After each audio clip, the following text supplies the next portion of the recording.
राधे राधे बच्चों। तो चलिए आज हम स्टार्ट करेंगे क्लास 11 का लेक्चर नंबर 4। अब आज हमें जो सीखना है कि डायमेंशन के एप्लीकेशन में अभी तक हमने क्या क्या सीख लिया था कि डायमेंशंस होते ही क्या है, कैसे उन्हें लर्न करेंगे। फिर सेकंड पार्ट क्या हमने सीखा कि डायमेंशन में प्रिंसिपल ऑफ होमोजेनिटी क्या होती है, उसके एप्लीकेशन में to check the correctness of equation, फिर एक सिस्टम से दूसरे सिस्टम में कन्वर्ट करना। आज हम सीखेंगे उसका एक बहुत इंपॉर्टेंट एप्लीकेशन जिसके तो एग्जाम में क्वेश्चन आना फिक्स होता है कि कैसे हम फॉर्मूले को बनाते हैं, फॉर्मूले का डेरिवेशन कैसे होता है। तो आज जो हमारा टॉपिक होने वाला है, एक टॉपिक का नाम है to establish relationship between various physical quantities, to establish the relationship between various physical quantities, कि हमें फिजिकल क्वांटिटीज के बीच में क्या करना है, रिलेशन डेराइव करना है। जैसे पढ़ा होगा सेंट्रीपिटल फोर्स का फॉर्मूला mv²/r आता है, तो कैसे यही फॉर्मूला आता है, कोई दूसरा क्यों नहीं आता, वो रिलेशन हमें यहीं से मिलेगा। पढ़ा है force equal to mass into acceleration, यही फॉर्मूला मास इनटू एक्सेलरेशन क्यों आता है, मास का स्क्वायर क्यों नहीं आता। तो ये सब हम सीखेंगे आज। और टाइम पीरियड की बात करें, जैसे कोई पेंडुलम है ऑसिलेट कर रहा है, तो टाइम पीरियड आता है 2π√L/g, यही फॉर्मूला क्यों बनता है। तो आज का मेन टॉपिक इसके बारे में होने वाला है। और अभी एक क्वेश्चन कराएंगे, क्वेश्चन से पूरा क्रिस्टल क्लियर हो जाएगा। फिर अगली क्लास में आपको इसके और भी कितने शानदार क्वेश्चन बन सकते हैं, इसके कॉम्पिटिटिव एग्जाम में क्वेश्चन अच्छे आते हैं, तो रिलेशन डेराइव करने वाले। तो बोर्ड तो आपको करना ही है, साथ में लेवल थोड़ा सा इंक्रीज करते हुए चलेंगे और बड़ा मजा आएगा आपको इस वाले क्वेश्चन करने में। तो चलिए एक क्वेश्चन पहले आपको देते हैं, यहीं से स्टार्ट करेंगे। एक आपने पढ़ा है यही फॉर्मूले को, चलिए पहले डेराइव करते हैं। फोर्स इक्वल टू mv²/r, इसी फोर्स को कहीं कहीं पर टेंशन फोर्स बोला जाता है, तो उसे भी डेराइव करेंगे। तो देखिए पहला क्वेश्चन जो आपको नोट करना है, नोट करिए, लिखिए सभी। The tension force in a string, question है the tension force in a string depends on the mass of the body, depends on the mass of the body, comma velocity of the body and radius of the circular path, then derive the expression for tension force in the string। ये आपका question है, अब इसी को हमें derive करना है। तो देखिए डेराइव करने का तरीका क्या है। तो टेंशन फोर्स को हम लिखते हैं T से, ये डिपेंड कर रहा है मास पर, वेलोसिटी पर और रेडियस पर। तो पहला स्टेप आपको क्या करना है, 4 स्टेप में क्वेश्चन करेंगे। पहला है टेंशन फोर्स मास पर, वेलोसिटी पर और रेडियस पर। तो मान लिया मास की पावर A, V की पावर B, R की पावर C।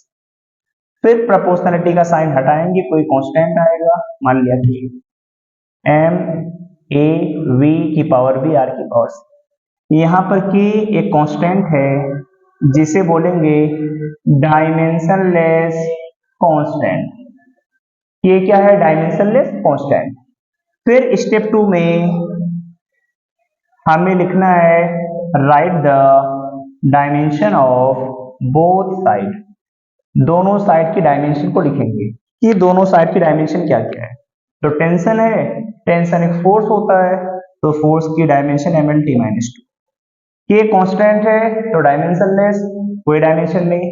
मास का m की पावर है, सबको ब्रेसेस में यूज करिएगा।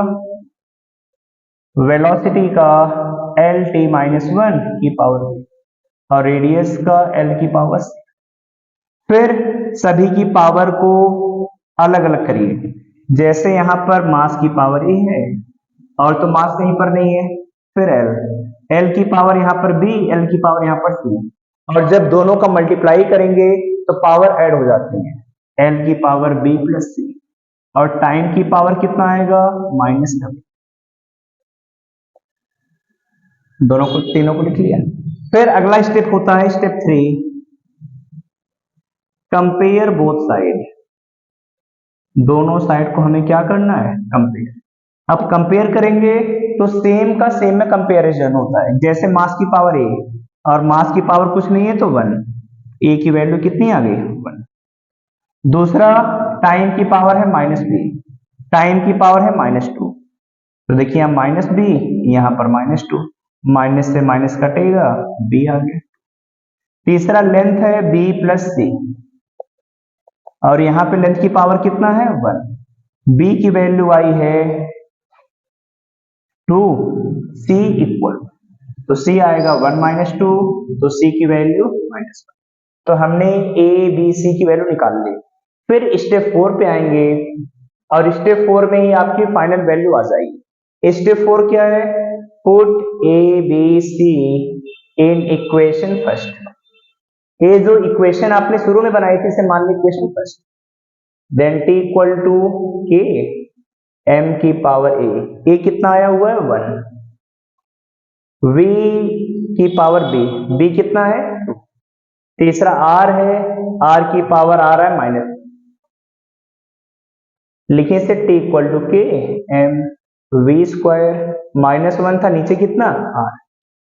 तो जो एग्जाम में हमें लिखना है, tension force equal to mv square by r, ये आ गया टेंशन फोर्स का फॉर्मूला।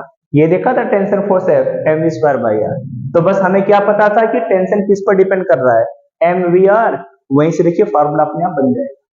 अब इसे थोड़ा बाई एक्सपेरिमेंटल हम देखें, ये आपको एग्जाम में लिखना नहीं है, हमें तो पता है, बट अभी आप जब करेंगे तो हो सकता है आपको ना पता हो। बाई एक्सपेरिमेंटल k की वैल्यू बनाती है, तो t आएगा mv स्क्वायर बाई r। ये आ गया टेंशन फोर्स। जब कोई चीज की सर्कुलर पाथ में घूमती है तो रस्सी में कितना टेंशन लगेगा, mv स्क्वायर बाई r। आया समझ में कैसे करना है।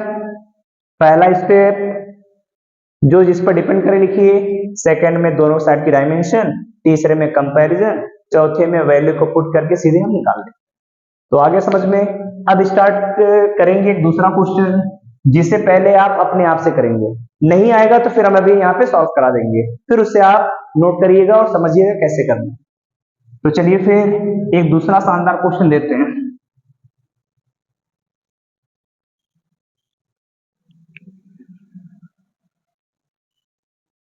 चलिए नोट करिए क्वेश्चन 2। देखिए सभी, the time period of a simple pendulum depends on, the time period of a simple pendulum depends on the length of the string,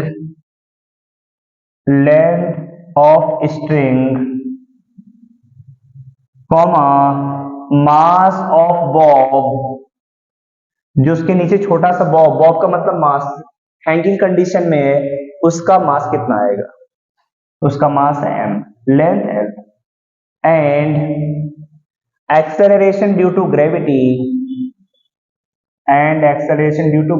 c। Establish the relation between these quantities। तो इनके बीच में क्या क्या relation आएगा, ये आपको derive करना है। तो देखिए डिराइव करने का तरीका क्या है। पहले स्टेप 1 पे आइए। टाइम पीरियड डिपेंड कर रहा है लेंथ पर, मास पर और जी पर, लिखा। प्रोपोर्शनलिटी का साइन हटा, कोई कांस्टेंट l की पावर a, m की पावर b, g की पावर c, बना ली इक्वेशन फर्स्ट। फिर आता है स्टेप 2। क्या होता है स्टेप 2, क्या बताया, right dimension of both side, दोनों साइड की डायमेंशन। तो टी टाइम है, यहाँ पे कैपिटल टी का मतलब बता दिया है, टाइम पीरियड, और टाइम पीरियड की डायमेंशन कितनी आएगी, टी। के तो डायमेंशनलेस कांस्टेंट छोड़ दिया, लेंथ का l की पावर a, मास का m की पावर b, g का l t - 2 की पावर c। फिर सभी को एक साथ में किया t। अब देखिए इधर t के साथ में कुछ नहीं है, तो लिख सकते हैं m0 l0 t की पावर 1, लेंथ की पावर a, यहां पर है c तो c, मास अकेला है तो mb, टाइम माइनस का 2c। फिर स्टेप 3 क्या था, कंपेयर बोथ साइड, तो दोनों साइड को कंपेयर करेंगे। स्टेप 3, कंपेयर बोथ साइड, दोनों साइड को क्या करेंगे, कंपेयर। अब जब कंपैरिजन होगा तो फिर क्या लिखेंगे, m को पहले देखिए, जो अकेला हो पहले उसे देखिए, m की पावर b, इधर कुछ नहीं लिखा है तो चलिए b की वैल्यू तो 0 आ गई। फिर आइए, अब टाइम की पावर -2c, इधर टाइम है 1 तो -2c की वैल्यू 1, c आ गया -1/2। थर्ड है a प्लस सी, तो थर्ड वाले में a प्लस सी, और उधर a प्लस सी लेंथ की वैल्यू कितनी है, 0, तो a c -1/2 0, a की वैल्यू कितनी, 1/2। तो लीजिए ए बी सी हमारे पास आ गया। अब ए बी सी को हम यहाँ पर पुट करेंगे equation first, put A B C in equation first, T equal to K, length की पावर 1/2, एम की पावर b तो 0, जी की पावर -1/2, एल एम जी सभी को लिखा।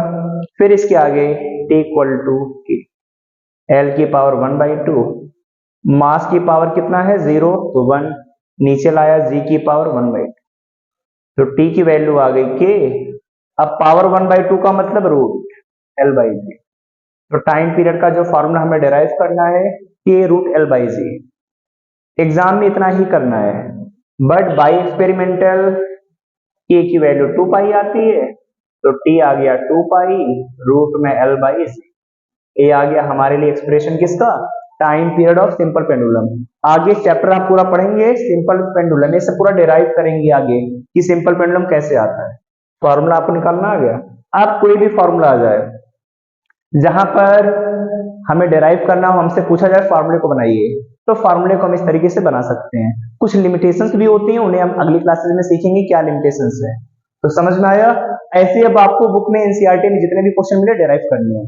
अगली क्लास हमारी न्यूमेरिकल्स की होगी, तो इसमें ऐसे बहुत सारे क्वेश्चन कराएंगे और आगे भी और बहुत सारे क्वेश्चन सीखेंगे।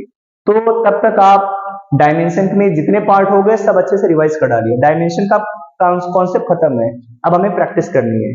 तो तब तक आप अगली क्लास से पहले इतना पूरा पार्ट रिवाइज करके आएंगे, तब अगली क्लास में आपको मजा आएगा। ठीक है, तो चलिए यहाँ तक पढ़ते रहिए, मिलेंगे आप सभी से अगली क्लास में ऐसी शानदार वीडियो के साथ। तब तक के लिए बाय बाय।